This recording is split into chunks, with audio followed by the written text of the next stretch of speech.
আসসালামু আলাইকুম ওয়া রাহমাতুল্লাহি ওয়া বারাকাতুহু। অন্যরা কেন আছেন বেগুন গমাছন নে হর্ষবাজারের বেগুন চলি আসেন পাল্লার। আল্লাহু আকবার, আল্লাহু আকবার, আল্লাহু আকবার কবীরা।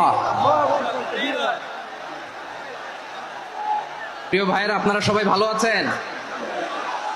সবাই ভালো আছেন? আপনারা অনেক কষ্ট হয়েছে আপনাদের, আমি জানি। আর অল্প সময় একটু কষ্ট দিব। সকাল 10টা থেকে রাত 10টা পর্যন্ত 12 ঘন্টার একটা প্রোগ্রাম।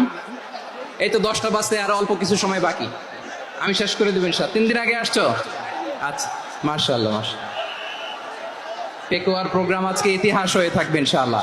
প্রায় দীর্ঘ 5 বছর পর যে তাফসীরুল কোরআনের প্রোগ্রাম দিয়ে এবছর আমরা প্রোগ্রাম শুরু করছি, সেই প্রোগ্রামে আপনারা জয়েন করেছেন। আপনাদের সবাইকে অন্তরের অন্তঃস্থল থেকে শুভেচ্ছা জানাই।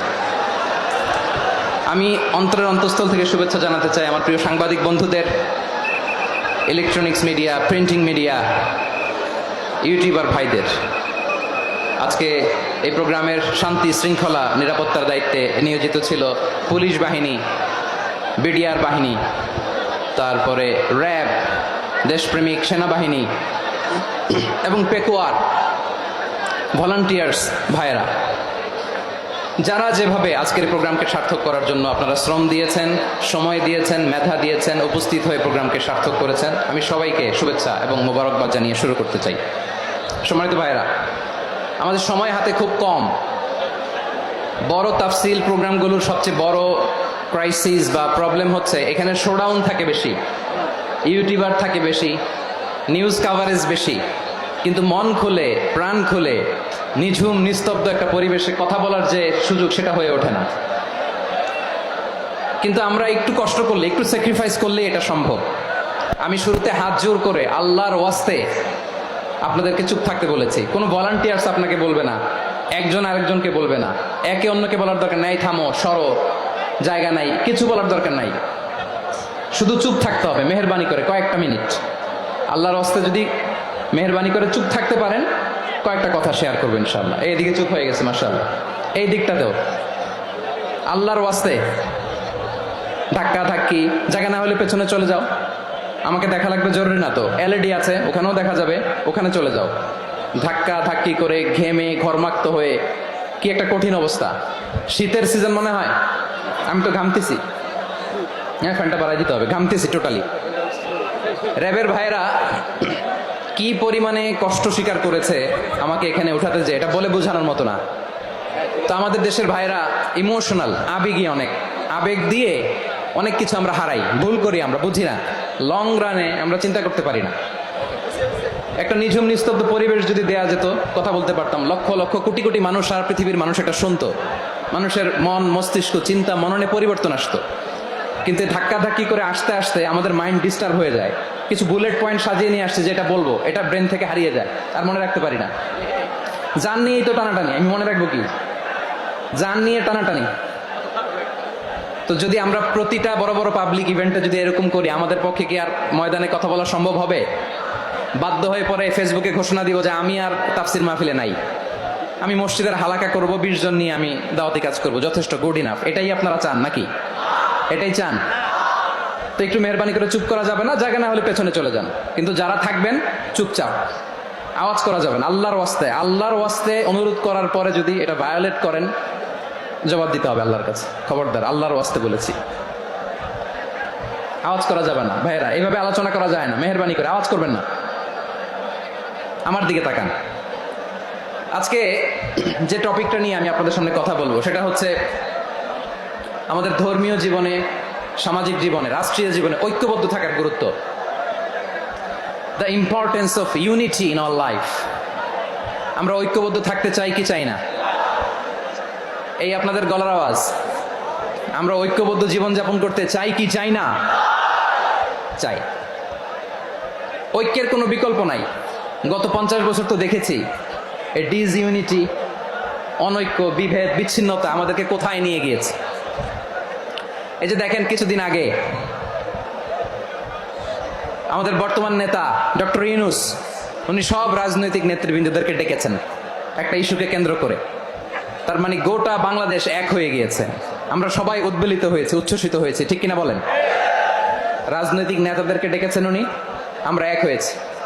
এরপরে ধর্মীয় অঙ্গনের যে লিডাররা, বিভিন্ন ধর্মের, শুধু মুসলিম না, সবাইকে ডেকেছেন, আমরা ঐক্যবদ্ধ হয়েছি।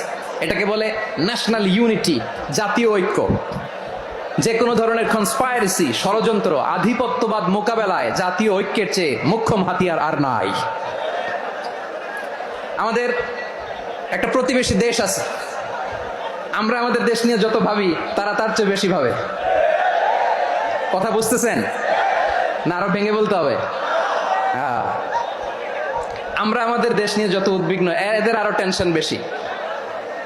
বলেন, আমাদের দেশে শান্তি আছে না নাই? আমরা হিন্দু মুসলিমে কখনো দাঙ্গা লাগে? আসতে বলেন, কেন লাগে? ওদের পূজা পার্বণে আমাদের মাদ্রাসার ছেলেরা যে পাহারা দেয়, চিল্লায় বলেন ঠিক কিনা?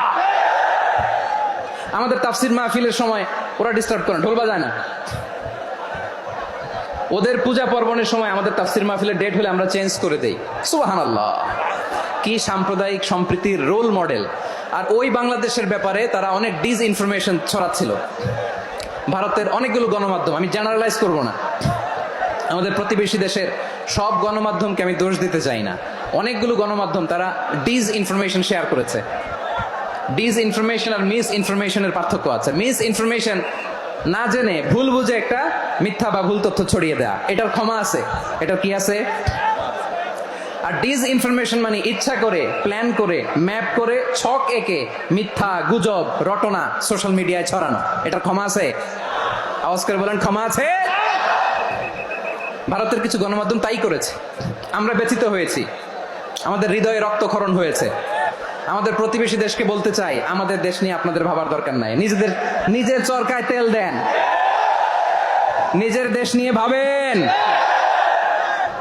গত মাসের ভয়েস অফ আমেরিকার রিপোর্ট, বাংলাদেশে সংখ্যালঘু জনগোষ্ঠী আগের চেয়ে বেশি নিরাপত্তা পাচ্ছে।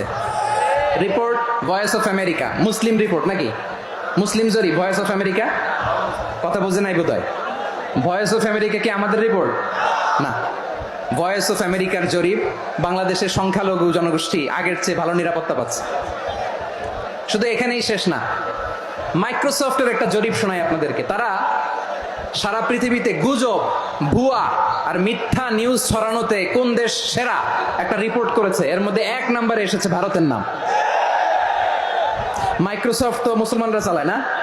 কথা বোঝে নাই বোধহয়। প্রতিবেশী দেশকে বলবো, আপনারা নিজের চরকায় তেল দেন, আপনারাও শান্তিতে থাকেন, আমাদেরকেও শান্তিতে থাকতে দেন। সব চেঞ্জ করা যায়, প্রতিবেশী চেঞ্জ করা যায় না। আমাদের ল্যান্ড তাদের ল্যান্ড, পাশাপাশি। আমরা চাই তারাও সুখে থাক, আমরাও সুখে থাকি, ঠিক কিনা? কিন্তু প্রতিবেশী হলে বন্ধুত্বপূর্ণ আচরণ করতে হয়। প্রতিবেশী যদি বন্ধু না হয়ে প্রভু হতে চায়, এরকম দানব প্রতিবেশী কেউ চায় না। ভারত যদি বন্ধুত্ব উপহার দেয়, আমরাও বন্ধুত্ব দিব, কি বলেন? তারা যদি বন্ধু সুলভ আচরণ করে, আমরাও বন্ধুত্ব উপহার দেব। কারণ আমাদের পররাষ্ট্র নীতি হচ্ছে সবার সাথে বন্ধুত্ব, কারোর সাথে বৈরিতা নয়। আলহামদুলিল্লাহ বলেন, কত চমৎকার পলিসি আমাদের। আমরা নির্বিবাদী, আমরা বাংলাদেশিরা শান্তিকামী, we are proud of that. এজন্য আমরা গর্ববোধ করি। আমাদের পররাষ্ট্র নীতি সবার সাথে বন্ধুত্ব, কারোর সাথে শত্রুতা নয়। তাই প্রতিবেশী দেশকে বলবো, আমার ভাইয়েরা, আপনারাও আমাদের ভাই, বন্ধুত্ব দিলে বন্ধুত্ব পাবেন। বন্ধুত্ব ইজ ওয়েলকাম, দাদাগিরি নয়। বন্ধুত্ব ওয়েলকাম, দাদাগিরি নয়, লাউড এন্ড ক্লিয়ার। ভারত যদি বন্ধুত্ব দেখায়, বন্ধুত্ব পাবে। কিন্তু ভারত যদি বাংলাদেশে আধিপত্যবাদ বিস্তার করতে চায়, বাংলাদেশের 18 কোটি জনগণ সেটা রুখে দেবে। ভারত যদি গৌর গোবিন্দের ভূমিকায় নামতে চায়, দেশের 18 কোটি মুসলমান শাহজালালের ভূমিকায় নামবে।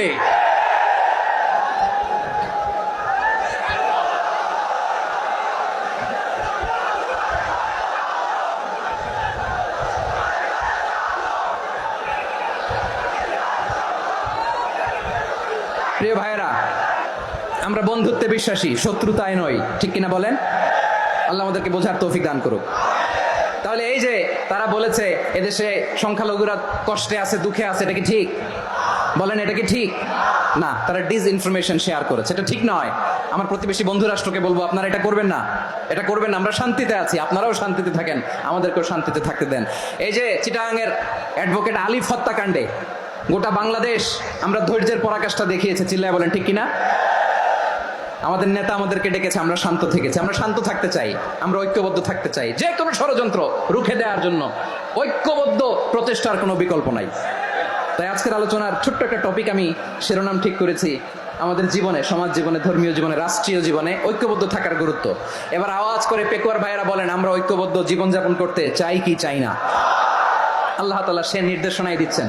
আল্লাহ তাআলা ইরশাদ করছেন, ওয়া'তাসিমু বিহাবলিল্লাহি জামিআন ওয়া লা তাফাররাকু ওয়াযকুরু নি'মাতাল্লাহি আলাইকুম إذ كنتم أعداء فألف بين قلوبكم فأصبحتم بنعمته إخوانا وكنتم على شفا حفرة من النار فأنقذكم منها كذلك يبين الله لكم آياته لعلكم تهتدون الله أكبر পড়েন। আল্লাহ বললেন, ও গোলামেরা শোনো, ওয়া'তাসিমু বিহাবলিল্লাহি জামিআ, ও আমার গোলামেরা সবাই মিলে আল্লাহর রশিকে আঁকড়ে ধরো। আল্লাহর রশি হলো ইসলাম, আল্লাহর রশি হলো কোরআন। আল্লাহ বললেন কোরআনকে আঁকড়ে ধরো, ইসলামকে আঁকড়ে ধরো।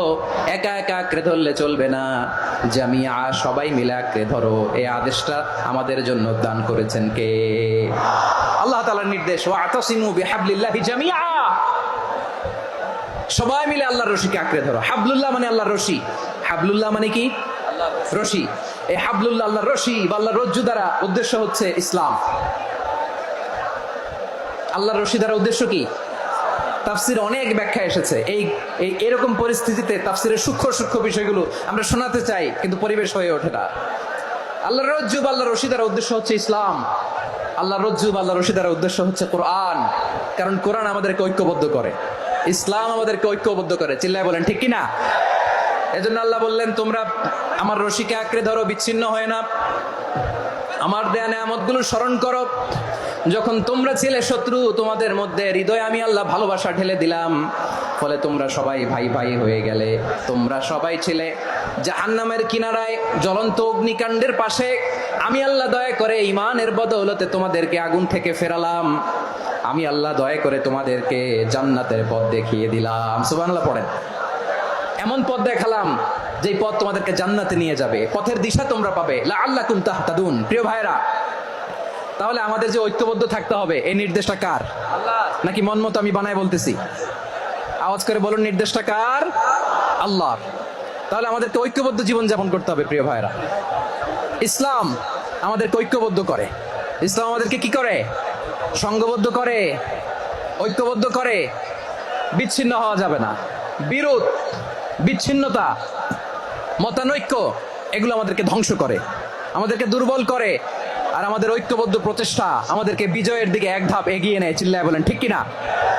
এজন্য আল্লাহ বললেন, ওয়া'তাসিমু বিহাবলিল্লাহি জামিআ, তোমরা আল্লাহর রশিকে আঁকড়ে ধরো, তোমরা ঐক্যবদ্ধ জীবন যাপন করো, তোমরা বিচ্ছিন্ন হয়েও না। বিচ্ছিন্ন হইলে লস, ঐক্যবদ্ধ হলে সেখানে কল্যাণ আছে না নাই? মাইকে কি সমস্যা হয়েছে কোনো? এবার ঠিক আছে।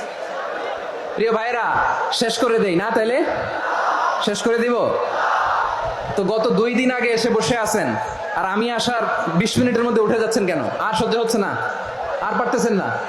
হ্যাঁ, বসেন। যাদের খুব জরুরত তাদেরকে বের হইতে দেন।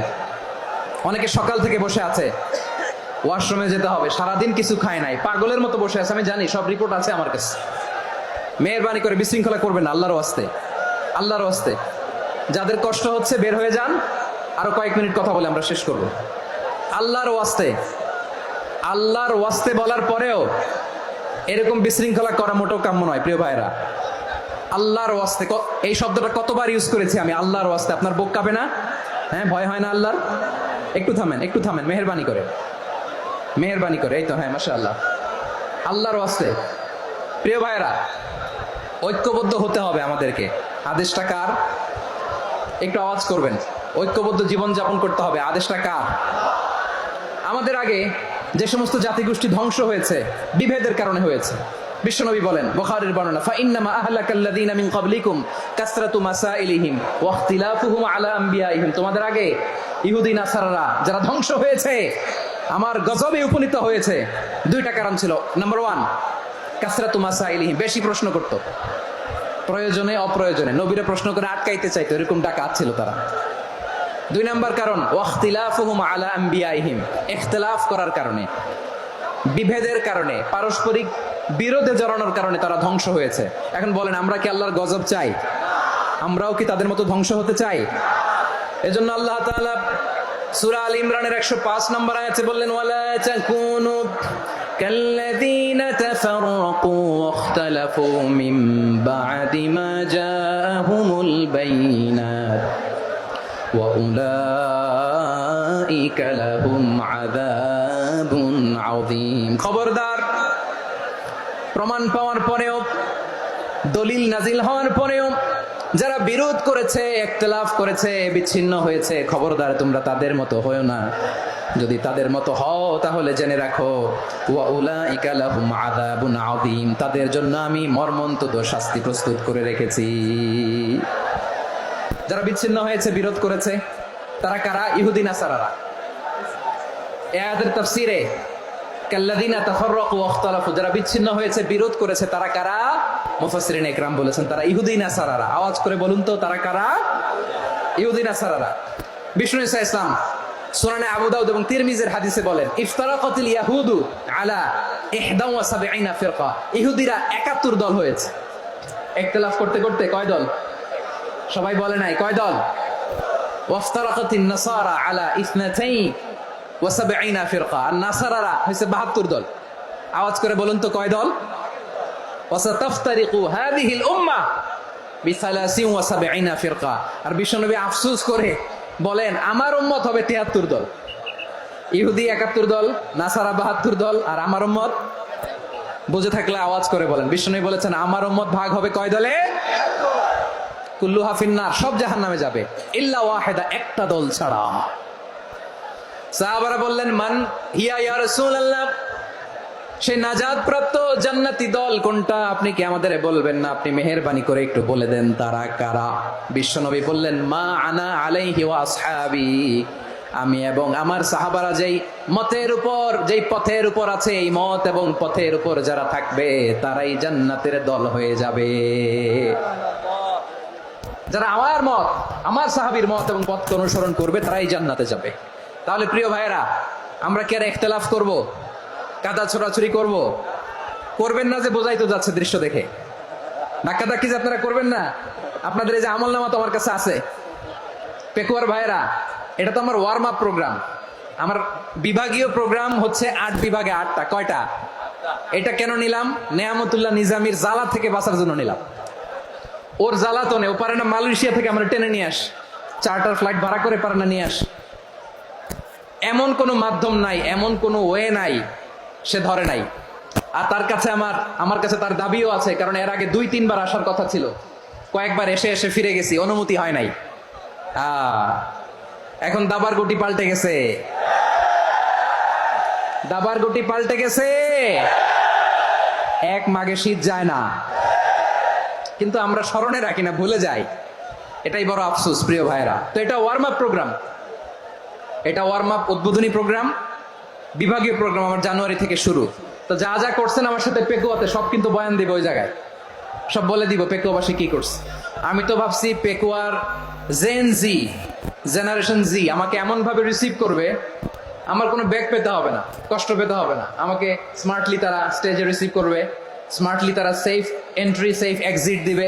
তো বাস্তবে তো উল্টা, একেবারে উল্টা। আমি জানি জায়গা নাই, ওই যে দেখছেন উত্তর রেডিয়াস। আমি জানি যে ধারণ ক্ষমতার অনেক বেশি লোক হয়ে গেছে, এটা আমি জানি। ভালোবাসা কোনো আইন কানুন দিয়ে মাপা যায় না, এটা আমি জানি। এটা যে ভালোবাসার বহিঃপ্রকাশ, এটাও আমি বুঝি। ভালোবাসাকে আটকায় রাখা যায় না। এটা যে ভালোবাসার অগ্নি স্ফুলিঙ্গ, এটারে কোনো কিছু দিয়ে দামায় রাখা যাবে না, এটা আমি টের পাই। এজন্যই মনকে বুঝতে যেটা ভালোবাসা। মেহেরবানি করে অল্প কয়েকটা মিনিট একটু সুশৃঙ্খল আমার সাথে থাকতে হবে, আল্লাহর ওয়াস্তে, আল্লাহর ওয়াস্তে। প্রিয় ভাইরা, তাহলে আমরা ঐক্যবদ্ধ জীবন যাপন করতে চাই, ঠিক কিনা বলেন? এবার বলেন ঐক্যের ভিত্তি কি? আমরা যে ঐক্যবদ্ধ হব কিভাবে?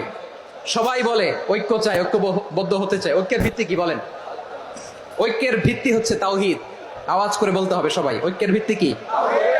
যেই বলবে লা ইলাহা ইল্লাল্লাহ, ও আমার ভাই, তার জন্য আমার হৃদয়ে দরদ, মায়ামাখা দরদ, ভালোবাসা আছে না নাই? তাওহীদ। এই মুসলিম উম্মার ঐক্যের ভিত্তি তাওহীদ। পেকুয়ার ভাইরা মনে রাখেন, মেসেজগুলো মনে রাখেন। মুসলিম উম্মার ইউনিটি, ঐক্য, এটার ভিত্তি হচ্ছে তাওহীদ। যেই পড়বে লা ইলাহা ইল্লাল্লাহ, সে আমার কি? এজন্য বিষ্ণুই বলেন, মান ক্বালা লা ইলাহা ইল্লাল্লাহ, যে ব্যক্তি বলবে লা ইলাহা ইল্লাল্লাহ মুখলিসান মিন কলবিহি, অন্তর থেকে যে পড়বে লা ইলাহা ইল্লাল্লাহ, দাখালাল জান্নাহ, সে জান্নাতি হয়ে যাবে। সুবহানাল্লাহ বলেন। যেই পড়বে লা ইলাহা ইল্লাল্লাহ, সে কই যাবে? জান্নাতি হয়ে যাবে। তো এখন আমার সব ভাই যারাই লা ইলাহা পড়ছে জান্নাতে যাক, চাই কি চাই না? নাকি আপনি শুধু একাই জান্নাতে যেতে চান? একাই যেতে চান? জান্নাতে একা আমি যাব না তো ভাই, তোমাকেও জান্নাতে দলে নিতে চাই। সবাই বলেন, জান্নাতে একা আমি যাব না তো ভাই, তোমাকেও জান্নাতে দলে নিতে চাই। আমাদের জান্নাতের দল ভারী হোক, আমরা চাই কি চাই না? যেই বলবে লা ইলাহা ইল্লাল্লাহ, ওই আমার ভাই, সে জান্নাতে যাক, এটাও আমি চাই। ঠিক কিনা? নাকি সবাইরে জাহান্নামে পাঠাইয়া খালি আপনি জান্নাতে ঢুকবেন? আচ্ছা বলেন, সব গেছে জাহান্নামে, আপনি একা জান্নাতে, ওই জান্নাতে ভাল লাগবে আপনার? আকল খাটান। সব জাহান্নামে গেছে, যান। এ কাফের, ও জালেম, ও নাস্তিক, সব গেছে জাহান্নামে, আপনি একা জান্নাতে, ওই জান্নাতে ভাল লাগবে? জান্নাতে আমি একা যেতে চাই না, আমার জান্নাতের দলকে আমি ভারী করতে চাই। চিল্লায় বলো ঠিক কিনা?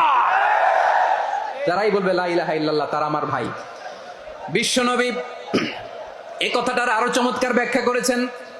তিনি বলেন, মান সাল্লা সালাতানা ওয়াস্তাকবালা কিবলাতানা ওয়া আকালা যাবিহাতানা ফাযালিকাল মুসলিম লাহু যিম্মাতুল্লাহি ওয়া যিম্মাতু রাসূলিহি ফালা তুগফিরুল্লাহা ফি যিম্মাতিহি।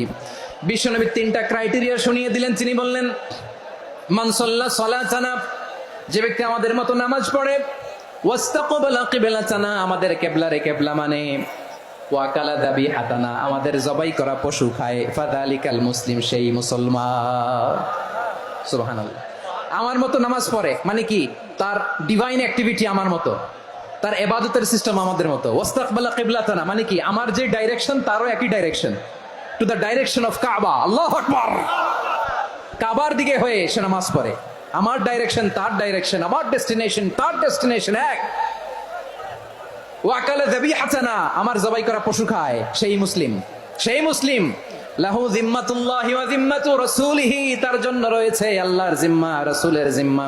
ফালা তুগফিরুল্লাহা ফি যিম্মাতিহি, আল্লাহর জিম্মাদারির তোমরা খেয়ানত করো না। তার মানে তোমার মুসলিম ভাইরে অমুসলিম বলো না, তার জান মালের কোনো ক্ষতি তুমি করতে পারবা না। সুবহানাল্লাহ বলেন।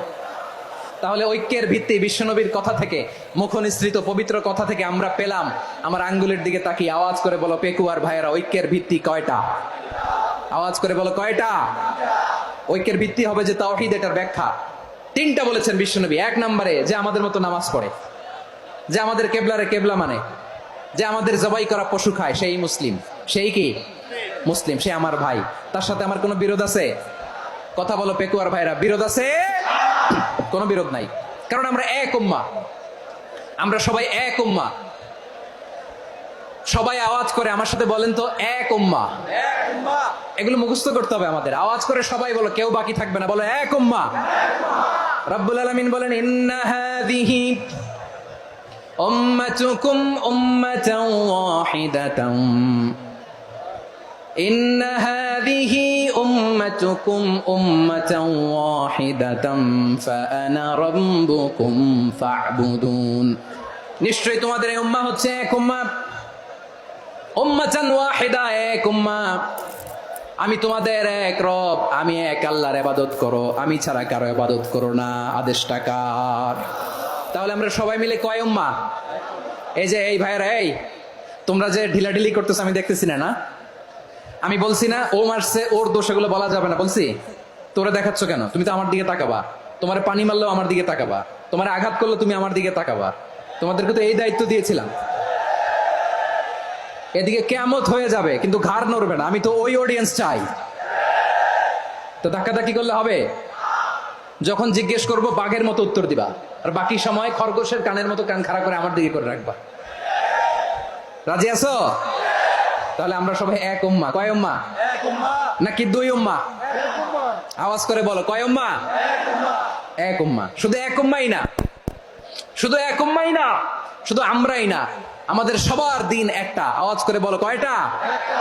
বিশ্বনবী বলেন, আল আম্বিয়া ইখওয়াতুন লিআল্লাত, নবীরা হচ্ছে বৈমাত্রেয় ভাইয়ের মতো। উম্মাহাতুহুম শাত্তা ওয়া দীনুহুম ওয়াহিদ, নবীরা হলো বৈমাত্রেয় ভাইয়ের মতো। অর্থাৎ নবীদের মা ভিন্ন, বাবা এক, মানে নবীদের শরীয়ত ভিন্ন, কিন্তু দিন একটা। আমাদের দিন কয়টা? আমাদের প্রভু এক, এক নবীর উম্মত, জীবন বিধান এক, ওই শিবানী কোরআন। আমাদের প্রভু এক, এক নবীর উম্মত, জীবন বিধান এক, ওই শিবানী কোরআন। তবে কেন এক নও হে মুসলমান, এক হও, এক হও করিয়া আহ্বান। বাইতুল্লাহ এক, আওয়াজ করে বলো, আমাদের বাইতুল্লাহ কয়টা? বাইতুল্লাহ এক, মাদিনা শরীফ এক, ওহুদ পাহাড় এক, বদরের মাঠ এক। একটা তো জীবন আর মরণ যে একটাই, একসাথে মিলে মিশে একটাই প্রাণ। তবে কেন এক নও